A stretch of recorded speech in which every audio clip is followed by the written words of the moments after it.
Welcome to our deep dive into the world of Game of Thrones. All right.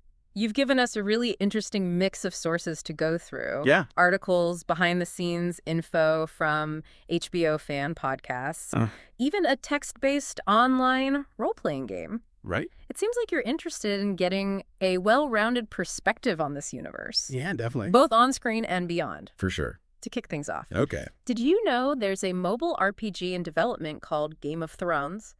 King's Road. That's right. Yeah. Yeah, it was announced alongside some other pretty big titles Oh, wow. at the Game Awards, like The Witcher 4. Okay. What's interesting is the timing of this announcement. Uh-huh. It seems like Warner Bros. Is really trying to capitalize on all this new interest in the Game of Thrones universe. Yeah. Especially with House of the Dragon really gaining traction. I feel like they're trying to build a whole Game of Thrones gaming empire. Yeah. And speaking of The Witcher, Yeah. I was reading that the developers CD Projekt Red have cited George R.R. Martin as a major influence. Yeah. It's kind of amazing how his work has impacted the gaming landscape, too. It is fascinating to see how far his influence reaches. Mm-hmm. And, it's not just in gaming either. Right. I mean, with the release of House of the Dragon, Yeah. it's clear that HBO is also betting big on the continued success of this franchise. Yeah, The Ringer and even HBO's own website are packed with articles and podcasts all about the prequel. Oh, for sure. There's a dedicated House of the Dragon podcast. Hmm. I have to admit, even I'm tempted to check it out. Yeah. It seems like they're creating a whole ecosystem around the show. Totally. Almost like what they did with the original Game of Thrones. Exactly. And it's not just limited to the screen. Right. There's a whole world of extended universe content for fans who just want more. Yeah, definitely. So tell me more about this extended universe. Okay, well, for starters, Okay. there's The World of Ice and Fire, Mm-hmm. which is a massive book that's actually celebrating its 10th anniversary this year. Wow. It's basically an encyclopedia of everything Westeros. Oh, wow. The history, the families, the lore. Okay. What's even more intriguing is that this book actually was the basis for Fire and Blood, Okay. which delves even deeper into Targaryen history. Wait, so there's an entire book dedicated to Targaryen history. Yes. I can totally see why HBO chose that as the subject for the prequel. Right. There's so much material to work with. Absolutely tons. Wow. And it's not just the official content that's thriving either. Right. The fan community is incredibly active as well. Oh, I bet. There's a forum of Ice and Fire, which is supposedly the largest online fan forum dedicated to the series. Wow. And then there's also a wiki of Ice and Fire, Oh, okay. which is a collaborative encyclopedia maintained by the fans themselves. That's awesome. It's amazing how passionate people still are about this world. I have to admit, even I'm getting caught up in the excitement. Yeah. 2 massive online communities, a mobile game in development, a Mhm. prequel series with its own dedicated podcast. It's like a whole new world is opening up for Game of Thrones fans. It really is. And speaking of worlds opening up, Yeah.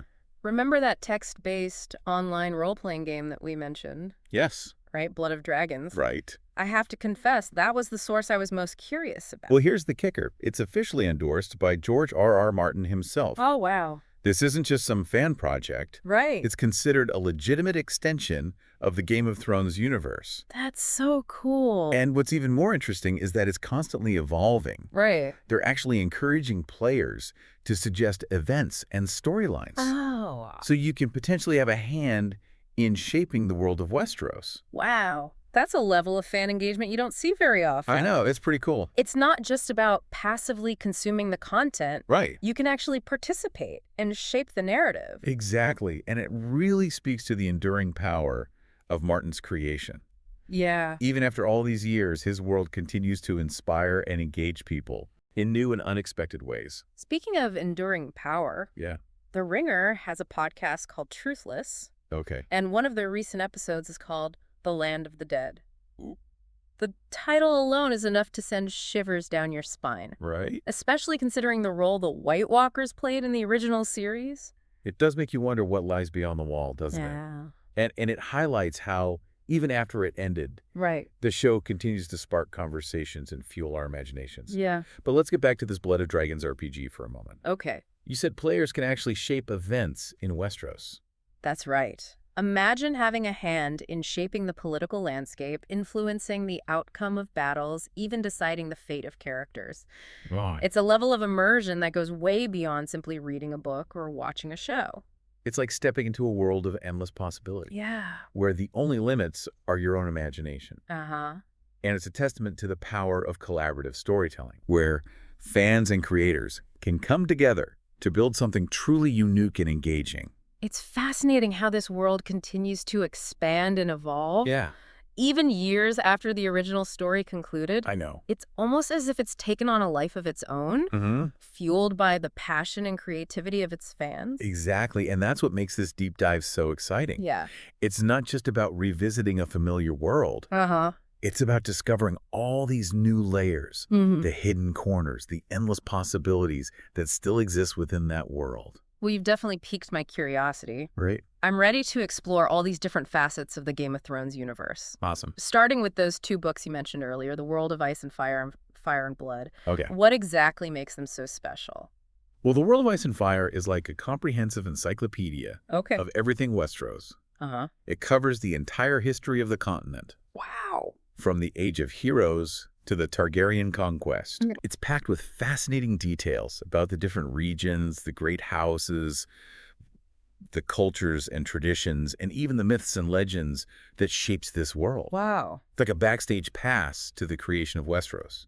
So it's perfect for anyone who wants to go beyond the main storylines of the books and shows Exactly. and really understand the depth and richness of this world. Totally. And Fire and Blood takes it a step further by focusing specifically on the Targaryen dynasty. Yes. It chronicles their history from Aegon the Conqueror's arrival in Westeros to the events leading up to the Dance of the Dragons. Yeah. So it's like a prequel to a prequel. Yeah. I can see why you'd recommend that for someone who's interested in House of the Dragon. Right. It would give them a much deeper understanding of the characters, the motivations, and the historical context. Exactly. It's like having a cheat sheet for the show. Yeah. Allowing you to appreciate the nuances and complexities of the story on a whole other level. Yeah. And it's not just about the facts and figures either. No. Fire and Blood is also a gripping narrative in its own right, Right. full of drama, intrigue, and larger-than-life characters. Speaking of House of the Dragon, Yeah. I'm curious to hear more about what you found on The Ringer and HBO's website. Okay. They're both pretty reliable sources when it comes to Game of Thrones content. Oh, they're definitely going all in on the prequel. Yeah. The Ringer has multiple podcasts dedicated to House of the Dragon, Oh, wow. including one called Trial by Content, which seems to be a deep dive into each episode. Okay. They also have House of R, which looks at the bigger picture themes and characters. So Trial by Content is for the fans who want to analyze every little detail, Yeah, and House of R is for those who want like a broader perspective. that's a great way to put it. Okay. And HBO's official website is like a goldmine of information. Cool. They have character guides, family trees, interactive maps, Oh, wow. everything you need to just immerse yourself in the world of House of the Dragon. It's like they're building a whole ecosystem around the show. It is.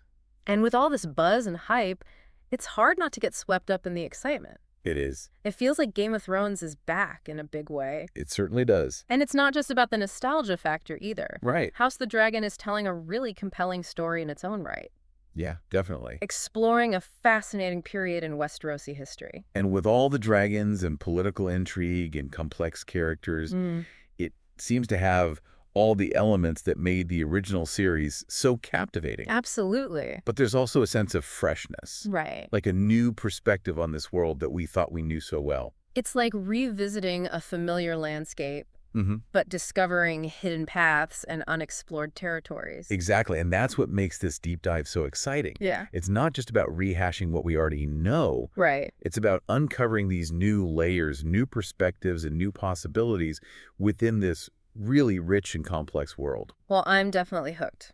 I can't wait to dive into all this material and see what secrets and surprises await me. That's the beauty of it. The world of Game of Thrones is yours to explore. Yeah.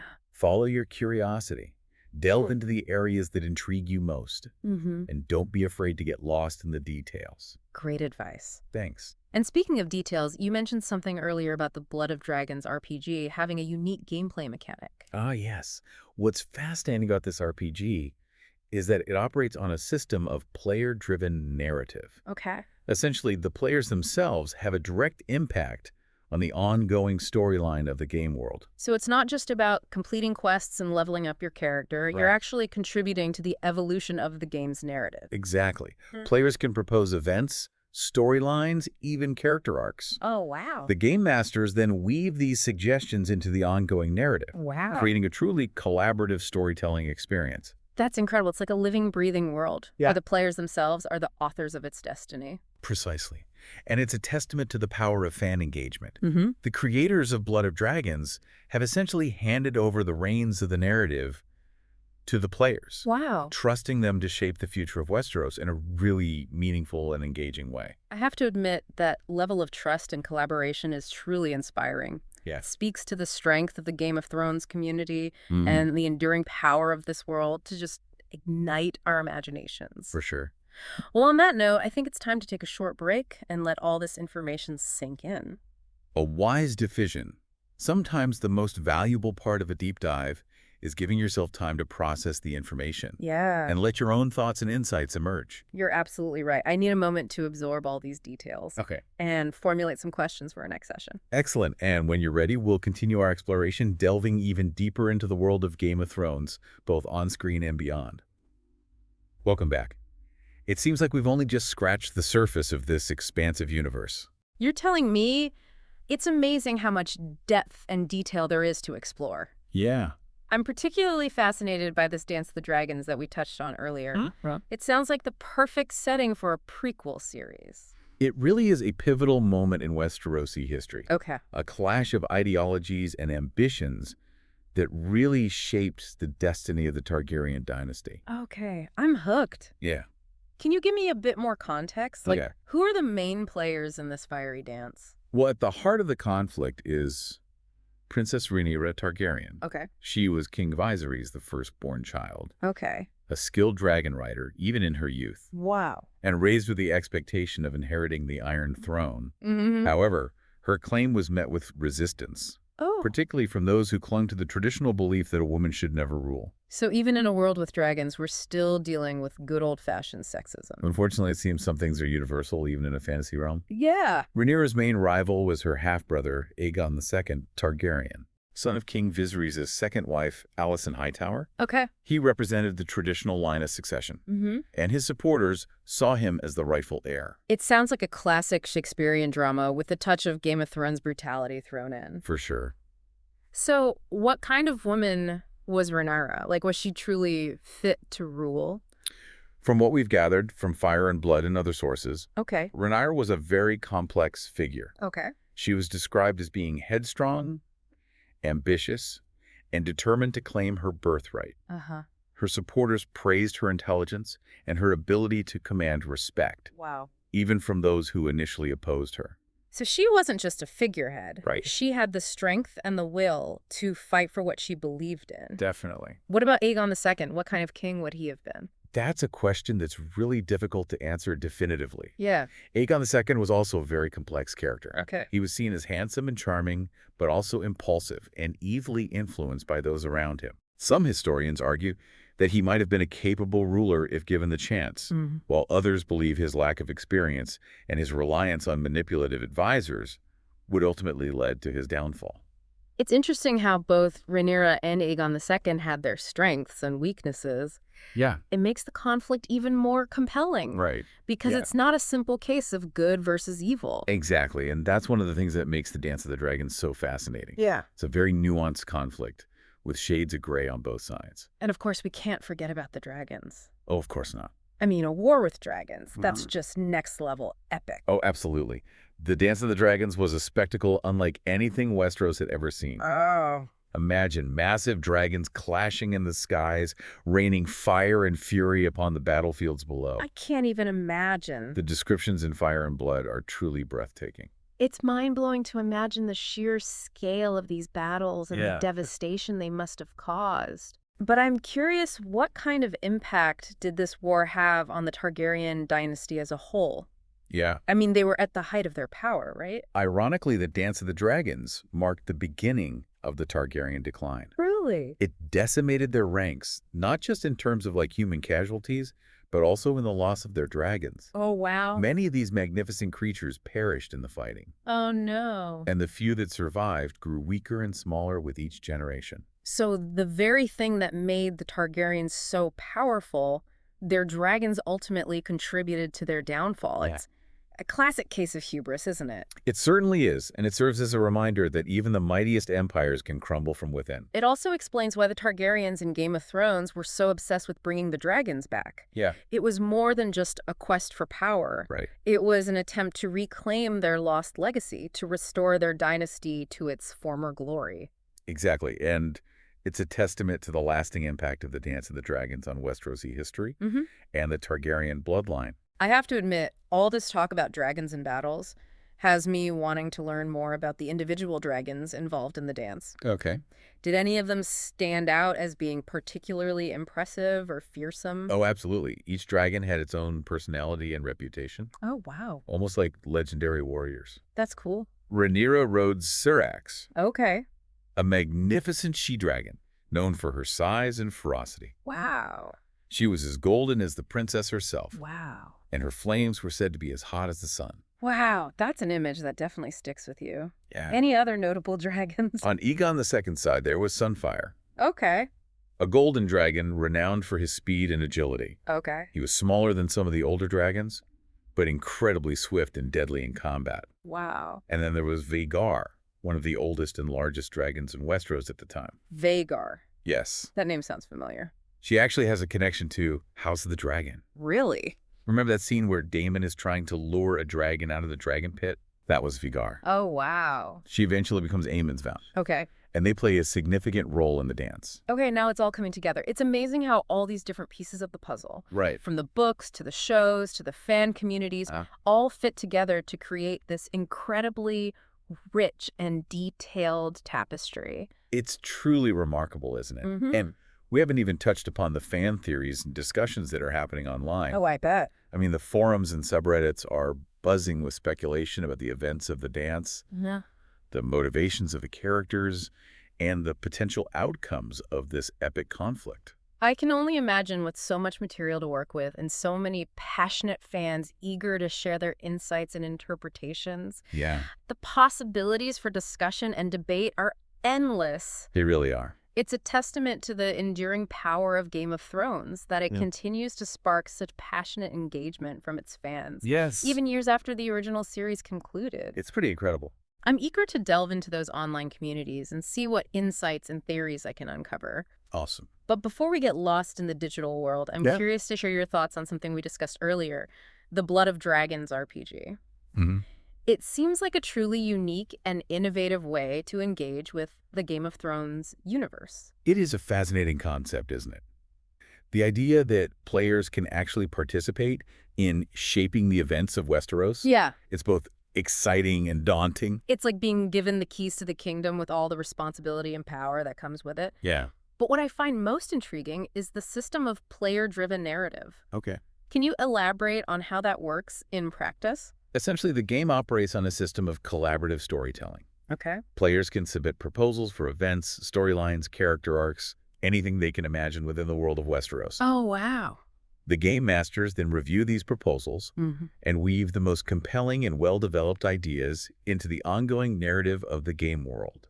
So it's like a giant interactive writing workshop where the players themselves are contributing to the creation of the story. Exactly. It's a very dynamic and ever-evolving narrative, shaped by the collective imagination of the players Wow. and guided by the expertise of the game masters. I have to admit, I'm a bit intimidated by the thought of contributing to such a complex and well-established world. Oh, yeah. What if my ideas aren't good enough? What if I accidentally mess up the canon? Those are valid concerns, but the beauty of Blood of Dragons is that it really embraces creativity and experimentation. Okay. The game masters are very skilled at guiding players and helping them develop their ideas into compelling narratives that fit within the established lore of Westeros. So it's a safe space to explore my own Game of Thrones fantasies. Right. Without fear of judgment or rejection. Precisely. And who knows, you might even come up with an idea that becomes a pivotal moment in the game's history, Wow. shaping the destiny of Westeros for years to come. Okay, now you've really piqued my interest. I might just have to give this RPG a try.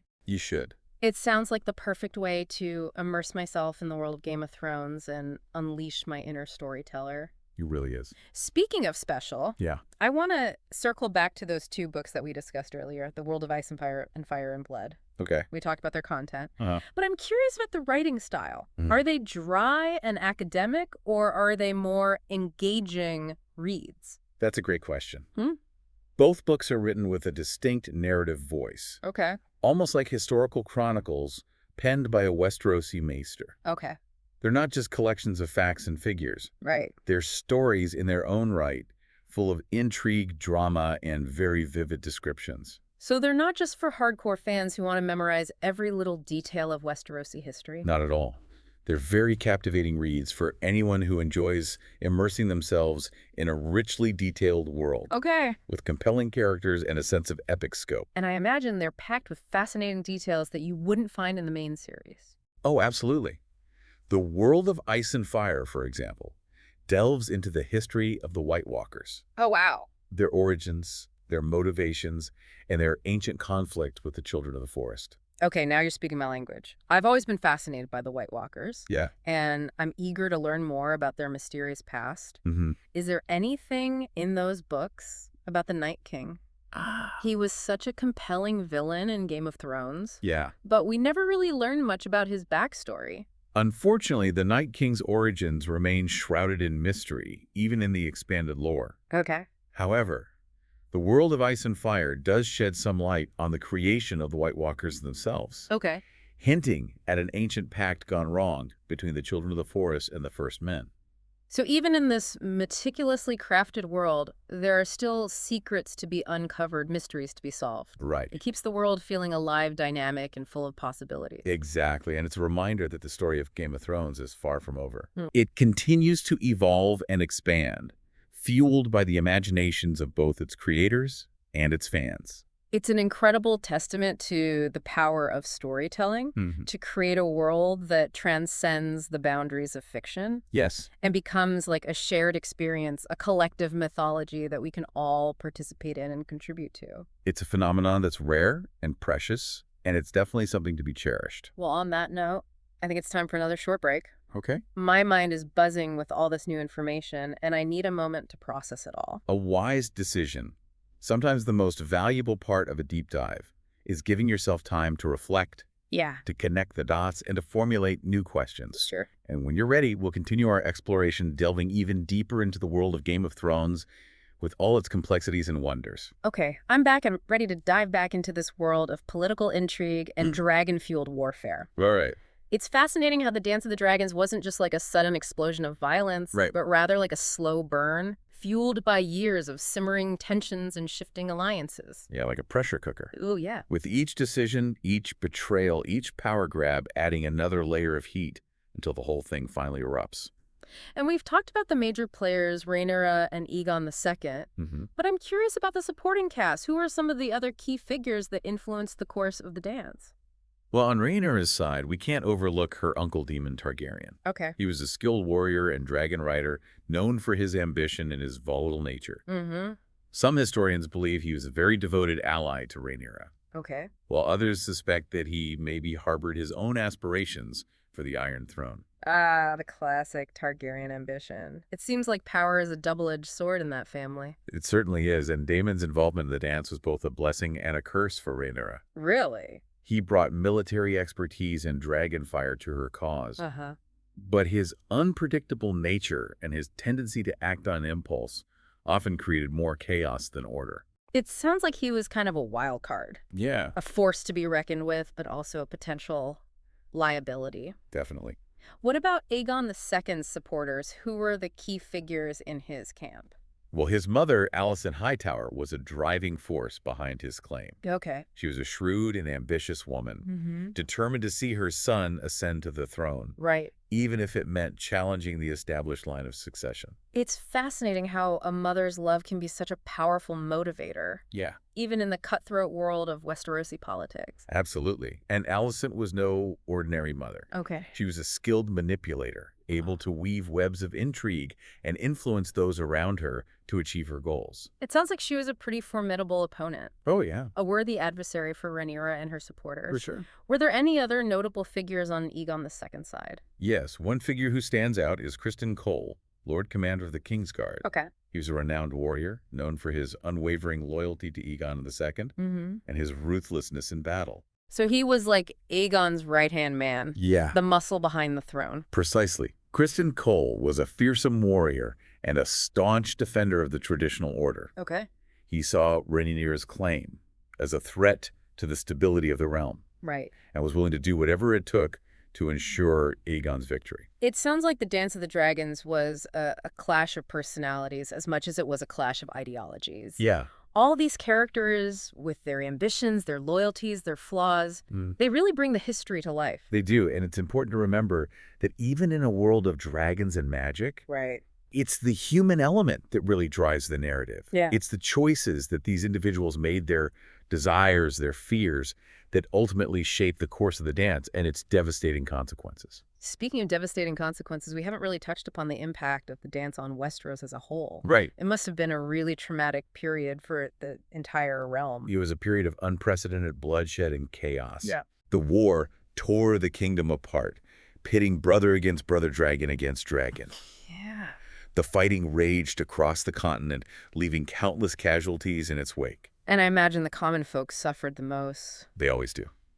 The lords and ladies might play the Game of Thrones, Right. but it's the small folk who pay the price for their ambition. It's a sobering reminder that behind all the grandeur and the spectacle, there's a very real human cost to these power struggles. Indeed. And the Dance of the Dragons left a lasting scar on the psyche of Westeros. Wow. A reminder of the fragility of peace and the destructive nature of ambition. So with all this bloodshed and chaos, who ultimately emerged victorious? Right. Was it Rhaenyra or Aegon II? Well, that's where things get a bit complicated. Oh. The Dance of the Dragons was a long and brutal conflict with multiple twists and turns. Wow. I don't want to spoil the ending for you, especially if you're planning to dive into fire and blood to get the full story. Okay, no spoilers. But I'm even more intrigued now. It sounds like the dance was a conflict with no easy answers. Yeah. A battle where even victory came at a steep price. You could say that, and its legacy resonated throughout Westerosi history, shaping the events of Game of Thrones centuries later. Wow. It's incredible to think that a conflict that took place so long ago could still have such a profound impact on the present day. It is. It speaks to the interconnectedness of history and the enduring power of these stories. And it highlights the value of deep dives like this. Yeah. By exploring the past, we gain a better understanding of the present and a deeper appreciation for the forces that shape our world, both real and imagined. Well, I have to say, this deep dive has been an eye-opening experience. Go. I came in with like a basic understanding of the Game of Thrones universe, but now I feel like I've barely scratched the surface. And that's just the beginning. There's a whole world out there waiting to be explored. I know. We've talked about the books, the shows, the games. But there's also a vibrant community of fans online creating their own stories, theories, interpretations. It's overwhelming in the best way possible. Yeah. I'm excited to continue this journey, to delve deeper into the lore, to engage with the fandom, and to just see where my own curiosity leads me. That's the spirit. Remember, the world of Game of Thrones is yours to explore. Yeah. You embrace the complexity, the ambiguity, the endless possibilities, and let your imagination soar. Thank you for being such a fantastic guide on this journey. You're welcome. I feel like I've gained a whole new perspective on the Game of Thrones universe. Good. And I'm eager to see where it takes me next. The pleasure was all mine. Happy exploring.